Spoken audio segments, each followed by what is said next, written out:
কেন করা হলো? আমরা প্রথম থেকে শুনে আসছি এই দেশের সংস্কার করে নতুন দেশ বানাবেন এই সরকার। আমরা সংস্কারের কথা বলেছি, সংস্কার আমরা চাই, এবং যখন এই সরকার সংস্কারের কথা বলেছেন আমরা বলেছি সংস্কারের তাদের এই কর্মসূচিকে আমরা সমর্থন করব। আমরা আলাপ আলোচনা করে ঠিক করব দেশে কী কী সংস্কার দরকার, সেই সংস্কারগুলো করতে কতদিন লাগবে এবং কতদিন পরে সরকার নির্বাচন দিতে পারবে। একটা অনির্বাচিত সরকার, বিশেষ একটা পরিস্থিতিতে গড়ে তোলা সরকার, অন্তর্বর্তী সময়ের জন্য সরকার। অন্তর্বর্তী সময় মানে একটা সরকার থেকে আর একটা সরকার বানাতে যে সময় লাগে সেই মধ্যবর্তী সময়ের জন্য তারা সরকার। এই সময়ের জন্য যতখানি যা করা দরকার তারা সেটা করবে, কিন্তু তারা গরিব মানুষের কল্যাণে আজ পর্যন্ত একটা কাজ করেছে আপনারা দেখাতে পারবেন? আমাদের সাধারণ সম্পাদক বললেন আমরা এই সরকারকে সমর্থন করেছিলাম, কিন্তু সেই সমর্থন নিঃশর্ত কখনো ছিল না।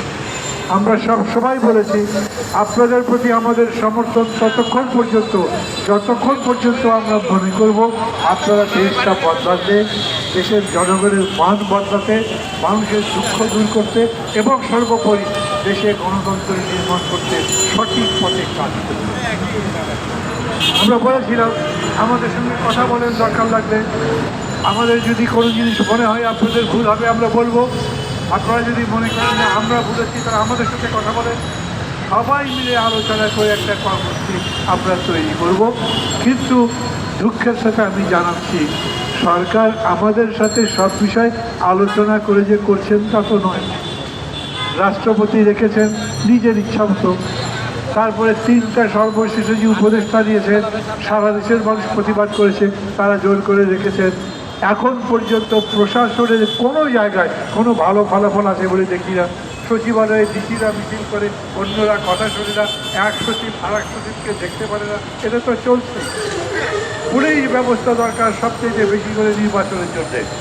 পুলিশ খালি নির্বাচনের জন্য নয়, পুলিশ দেশের আইন শৃঙ্খলা রক্ষার জন্যে, দেশের শান্তিপূর্ণ পরিবেশ রক্ষার জন্যে, দেশে অপরাধ বন্ধ করবার জন্যে এবং দেশে ভালো মানুষকে সুযোগ দেওয়ার জন্যে পুলিশ প্রশাসনের কোনো বিকল্প নাই। সেই পুলিশ হাততালি দিয়েছেন একজন দেখলাম, পুলিশে চাকরি করেন নাকি আপনার আত্মীয় স্বজন কেউ আছে পুলিশে? পুলিশ আমাদের শত্রু নয়, আমরা সবসময় বলি, কিন্তু পুলিশ গত 15 বছর আমাদের সাথে শত্রুর চাইতেও ভয়ঙ্কর আচরণ করেছে।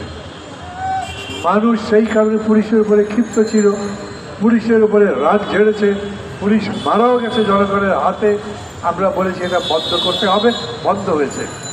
আমরা বলেছি পুলিশটাকে ভালো করে সংগঠিত করে, পুলিশ এখন পর্যন্ত সংগঠিত হয়েছে। পুলিশ ঘুষ টুস খায় না, পুলিশ জনগণের উপর এখন অত্যাচার নির্যাতন একেবারে করে না, তবে হ্যাঁ ভয়ে আছে, আগের মতো করে না। আমরা বলি এমন একটা পুলিশ বাহিনী করে যেটা জনবান্ধব, এমন একটা পুলিশ বাহিনী করে মানুষ যার বন্ধু, মানুষ মনে করবে এই পুলিশ আমার বন্ধু, তার কাছে আমি আমার অভাব অভিযোগ দিয়ে যেতে পারি।